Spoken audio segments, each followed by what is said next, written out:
अस्सलाम वालेकुम। मैं हूं बसर कबीर और आप देख रहे हैं हेल्थ वेलनेस बसर कबीर के साथ। नाजरीन, आज हम बात करेंगे दांतों के मसाले के हवाले से। दांत इंसानी जिस्म का बड़ा अहम उज़्व है।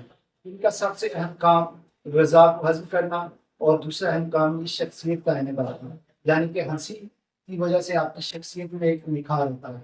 मगर दांतों की कुछ मसाइल भी हैं। इनमें सबसे बड़ा मसला ये है कि दांत मर जाता है। दांत क्यों मरता है और अगर हम किन चीज़ों का ख्याल रखें तो दांत नहीं मरेगा, ये हमारी आज की गुफ्तगू का मौजू रहेगा। और इस गुफ्तगू पर बात करने के लिए हमारे साथ senior dental surgeon doctor Zuhair Farooq मौजूद हैं और इस वक्त मैं मौजूद हूँ लाहौर यूनिवर्सिटी के डेंटल केयर सेंटर में। तो मैं आपको इंट्रोडक्ट करवाता हूँ डॉक्टर ज़ुहैर फारूक से और उनसे हम बात करेंगे। बताइएगा नाज़रीन को कि दांत क्यों मर जाता है, मगर अगर किन चीज़ों का ख्याल रखा जाए तो दांतों की सेहत बेहतरीन रहती है। तो मेरे साथ आइएगा डॉक्टर ज़ुहैर फारूक से बात करके। ऐसा बहुत बहुत शुक्रिया कि आपने मेरा समझा। क्या हाल है? बैठिए। और ये बताइएगा नाज़रीन को अवेयरनेस के जो इस वक्त आपको देख रहे हैं तो दांत क्यों मर जाते हैं? दांत की तुम बात करते हैं तो आपका बड़ा इंटरेस्टिंग सवाल है। असल में देखिए, दांत मरता नहीं है, हम दांत को सिर्फ मार देते हैं। देखिए, दांत अगर मरता होता तो आपने देखा होगा, वो मम्मी थी ना फिलौन की मम्मी, दांत देखे होंगे 5 मिनट में, उनके दांत आज तक चल रहे हैं। जी बिल्कुल। इसका मतलब है दांत नहीं मरता, हम दांत भी को मार देते हैं। इसका मतलब क्या है? ख्याल न रखें जब हम सफाई का ख्याल में रखें। इसका मतलब है कि डॉक्टर के पास रेगुलर चेकअप ना कराते, जब हम डॉक्टर के पास चेकअप नहीं कराते, रेगुलर चेकअप ना कराने की वजह से, तो इसका मतलब ये है कि दांत हम खुद मार देते हैं, लेकिन दांत मरता नहीं। अब इसको प्रिवेंट करने के लिए, इससे बचने के लिए रेगुलर चेकअप होना चाहिए, दांतों का सफाई का ख्याल रखना चाहिए। हर 6 महीने बाद एक दफा जाके दांत डेंटल सर्जन चेक करवाना चाहिए। उसके अलावा जो दांत मर जाता है वो ऐसे होता है कि हमें इसका रूट केनाल ट्रीटमेंट करना पड़ता है, उससे हम खुद दांत को डेड करते हैं। ठीक है, ये एक ट्रीटमेंट के लिए है, लेकिन उससे दांत मर जाता है, ये एक टर्मिनोलॉजी ऐसी कॉमन हुई थी, लेकिन ऐसे जरूरी नहीं हो कि इसको जो है हम कहा जाए कि दांत मर जाता है। नहीं, वो जो आपने बताया ना कि एक रूट किनाल करके इसको डेड कर देते हैं, इसमें वो दांत को निकालते तो नहीं है, जब मर जाते हैं तो वो समझे कि वो निकल आता है अपनी जगह से, बाहर आ जाता है और वो बाहर प्लेस में बैठता है। हाँ, नहीं नहीं, उसका मतलब क्या है, रूट केनाल का ट्रीटमेंट जो है हम उसको डेड करते हैं, यानी उसके अंदर सेंसेशन को खत्म कर देते हैं, लेकिन उसको निकालते नहीं है। वो दांत अपना रोल प्ले करता रहता है। हाँ, अगर वो दांत निकाल दिया जाए तो उसको कह सकते हैं, अगर आप इस तरह से है कि वो मर गया क्योंकि वो अपना रोल प्ले नहीं कर रहा, तो वो उसका यही तरीका है कि आप जो है वो सफाई का ख्याल बेहतर रखें। ब्रशिंग जो है वो 2 मिनट के लिए रोजाना करें, 2 टाइम के लिए करें। डेंटल फ्लॉस का रेगुलर यूज करें, माउथ वॉश का रेगुलर यूज करें, और 6 महीने में एक दफा लाजमी डेंटल सर्जन को चेक करवाएं, वरना फिर दांत मर जाएगा। अच्छा डॉक्टर साहब, ये बताएं कि जब आप कह रहे हैं कि आरसीटी करके उसको डेड कर देते हैं, फिर मेरा ट्रीटमेंट करते हैं उसके बाद वो वहीं पे रहता है। अब मुझे बताएं कि जो हमारे जायज है जबड़ा, जबड़े के साथ उसकी जो ताकत होती है उसमें कोई फर्क पड़ता है?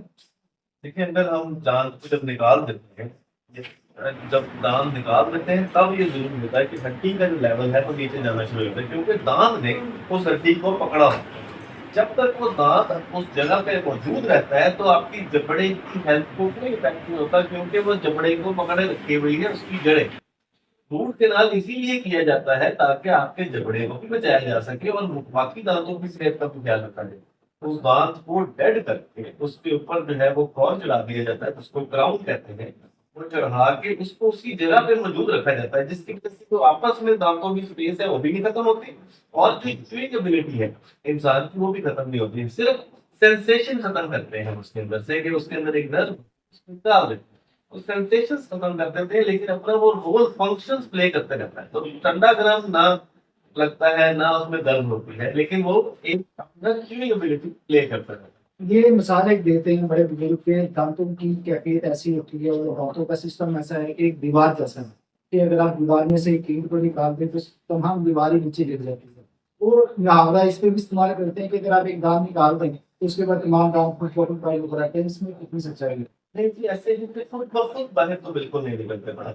इसमें होता ये है कि हर दांत एक अपने सॉकेट में, एक अपने सांचे के अंदर, एक अपनी हड्डी के अंदर पड़ा है।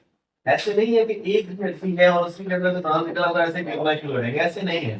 पर विद टाइम अगर आप उसको नहीं लगवाते, नया दांत नहीं लगवाते, तो दांतों की जो हड्डी, जैसे मैंने आपको पहले बताया, कि घुलना शुरू हो जाती है। जब वो दांत की हड्डी घुलना शुरू हो जाएगी, तो वो दांत की हड्डी घुलने की वजह से साथ वाली हड्डी में भी इफेक्ट होगा। तो वो दांत उस स्पेस को कवर करने के लिए ऐसे मूव करेंगे। जब ऐसे मूव करते हैं तो वो हड्डी को, जो उससे पीछे वाला हिस्सा है, उससे काफी होती है, तो वो जो हड्डी के बाहर आ जाता है हिस्सा, वो एक्सपोज हो जाता है बैक्टीरिया के लिए। और वो बैक्टीरिया क्योंकि हड्डी के अंदर रहना चाहिए था, वो जो दांत का हिस्सा हड्डी के अंदर रहना चाहिए था, उसमें जब बैक्टीरिया लगता है तो कमजोर हो जाता है। उसकी वजह से वो दो दांत और निकल जाते हैं, क्योंकि ये अब आपके चार दांत निकल गए। अब उस स्पेस को कवर करने के लिए उस दांतों ने आने और साल लग गए, आपने ढेर नहीं लगवाए और दांतों का मसला आ गया। इस तरह आहिस्ता आहिस्ता करके, हाँ, अगर निगलेक्ट करें, अगर आप उसको इग्नोर करते रहे, तो जरूर ऐसे ही होगा कि दांतों को निकालना, एक दांत निकालने से सारे निकल जाएंगे। लेकिन इसका प्रोसेस ऐसे नहीं होगा, 20 साल लगेंगे। 20 साल इसमें लगा। अच्छा, कितनी देर लगनी चाहिए या कितनी देर का प्रोसेस है कि आप एक दांत निकलवा के दूसरा उसकी जगह पर लगवा? देखिए जी, जैसे ही दांत निकाला जाए, साथ ही आप अपना जो ट्रीटमेंट है उसको प्लान कर लें अपने डेंटिस्ट सर्जन के साथ। इसके अंदर 2 हफ्ते का टाइम होता है जिसमें जख्म भर जाता है, उसके बाद आप कभी भी करवा सकते हैं। अब जो नई टेक्नोलॉजी हमारे पास आई है, जिसको डेंटल इम्प्लांट कराते हैं, वो तो जिस वक्त दांत निकालते हैं उसी वक्त लगा देते हैं। तो इसलिए अब तो ऐसा मसला रहा ही नहीं। जैसे ही दांत निकाला उसी वक्त दांत लगाया, उसके बाद आपका मसला खत्म हो गया, उससे खाना पीना से। तो हम तो यहाँ पर यूनिवर्सिटी ऑफ लाहौर में और उसके अलावा अपने जितने भी प्राइवेट क्लिनिक्स में भी हम यही कर रहे हैं कि हम जो है वो अपने डेंटल इम्प्लांट सेम डे में उस पर दांत भी खड़ा करके दे रहे हैं। तो अब तो ये वाला मसला हमने खत्म कर दिया है कि वो दांत लगाना पड़ेगा, कितना इंतजार करना पड़ेगा। अब तो जैसे ही निकलवाए वैसे ही लगवाए। जो दांत हिलते हैं तो वो अपनी पकड़ बाद में मजबूत कर लेते हैं मेडिसिन के जरिए, क्योंकि ये मैंने देखा कि जो वैसे चूड़ी जैसा सिस्टम होता है कि हिल रहा होता है, अगर आप उसको पूरी टाइट कर दो तो वो दांत उसी जगह पे खड़ा हो जाता है। ऐसा कोई अमल है? नहीं नहीं, ऐसे ऐसे असल में बात ऐसे है कि चूड़ी का अमल नहीं है। चूड़ी जो है वो इम्प्लांट के लिए जरूर होती है, लेकिन नेचुरल दांत के लिए, नेचुरल दांत के लिए जब मसला ये रहता है कि नेचुरल दांत एक दफा जब अपनी हड्डी को छोड़ देता है तो हड्डी जिंदगी भर कभी नहीं बनती। ना दांत रीग्रो होगा। जो सबसे बड़ा मसला है दांतों का, आपका जो स्किन है, आपका जो नाखून है, आपके जो बाल है, इस तरह से सेल्स है, वो दोबारा दोबारा ग्रो करते हैं। दांत का सेल कभी ग्रो नहीं करता है। एक दफा इसको बन जाता है तो रीग्रोथ नहीं होती, तो उसकी जगह आर्टिफिशियल कुछ लगाना पड़ता है। अब जब वो अपनी हड्डी तोड़ देता है तो हड्डी कभी वापस नहीं आती। हड्डी छोड़ने की क्या वजह है, ये तो जरूरी है समझने की बात। क्यों हड्डी नीचे जा रही है, वजह क्या हुई कि पहली दफा दांत मिलता है, जब सफाई रखी जाती है तो दांतों के ऊपर एक मास्क होगा या करेड़ा, या इसको आम तौर पे हम लोग इसको कैलकुलस कहते हैं, लेकिन करेड़ा, मास्क होगा, इस कुछ नामों से जाना जाता है।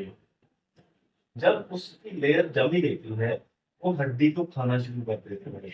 इसके अंदर बैक्टीरिया है जो कि हड्डी को डिसॉल्व करते हैं। अब जब भी वो हड्डी को खा रही है तो वो दांत गिरना शुरू हो जाते हैं।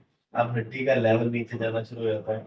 तो ये हुआ ये कि उसको चेक नहीं कराया, उसने कहा कोई बात नहीं, चल रहा है चल रहा है। फिर जब सफाई कराई तो वो दांत हिल गया। तो कॉमन मिसकंसेप्शन ये है कि सफाई कराने से दांत हिल गया, हालांकि सफाई ना जल्दी ना करवाने से दांत हाँ ठीक है, लेकिन वक्त पर उसका इलाज नहीं किया तो दांत। ऐसा। डॉक्टर ज़हीर फारूक, आपका बहुत बहुत शुक्रिया कि आपने अनुभव किया और मेरे नाज़रीन को आपने गाइड किया दांतों को बनावट के हवाले से। बात करके बहुत शुक्रिया। और इसी के साथ ही अपने मेज़बान मुबशर कबीर को है से दीजिए इजाज़त।